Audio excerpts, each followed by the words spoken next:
Built different. Alright, let's do a bit of fact checking to see if he's actually built different or if the average human could do the same. There's two parts we need to measure. First, he falls for 23 frames, and then his body absorbs the impact in 7 frames. So how long was he falling for? Well, 23 frames times 1 second per 30 frames gives us 0.77 seconds of falling. Likewise, if he absorbed the full impact in 7 frames, that's 0.23 seconds to stop. To calculate his final velocity before impact, we'll use a kinematic relationship. Acceleration is defined as the change in velocity over the change in time, which is 9.81 meters per second squared on Earth. Now we separate the variables and integrate. This is an indefinite integral, so we get velocity as a function of time is equal to 9.81 t plus c, and that c is the initial velocity, which is 0 in our case. Now let's plug in 0.77 seconds to figure out how fast he's going right before impact. This value comes out to 7.55 meters per second. So that's the final velocity right before impact, and since we're now moving on to the impact section, we're going to use kinetics to calculate the force on the body. Now's a good time to take note that it takes about 4,000 newtons to break the average person's femur, which is the strongest bone. That will be what we're comparing to.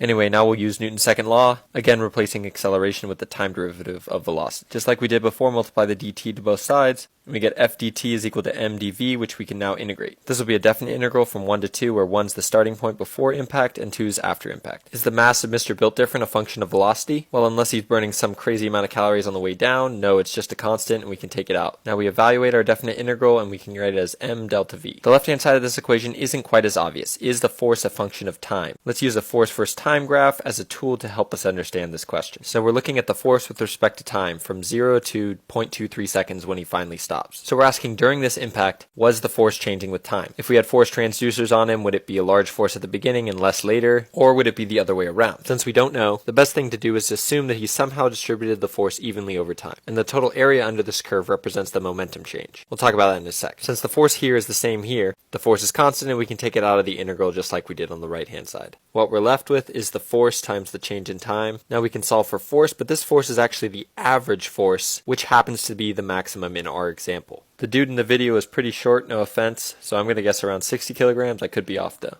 So 60 kilograms times 7.55 meters per second divided by our stopping time, 0.23 seconds, and then the units check out. So if he's able to distribute the impact evenly with time, his body only experiences about 2,000 newtons of force, which is much less than the 4,000 needed to snap an average person's leg. But I can't stress the importance of this evenly distributed weight enough. Let's extend this graph for another circumstance where this guy idiotically straight legs it. Immediately upon impact, he's got a much higher force than he does later, and while the area under this curve, representing the momentum exchange, is still the same, the peak amount of force he experienced might be well above 4,000 newtons, and at that point his legs certainly would look different. So to conclude, I wouldn't say he's built different, but I would say he uses some good technique.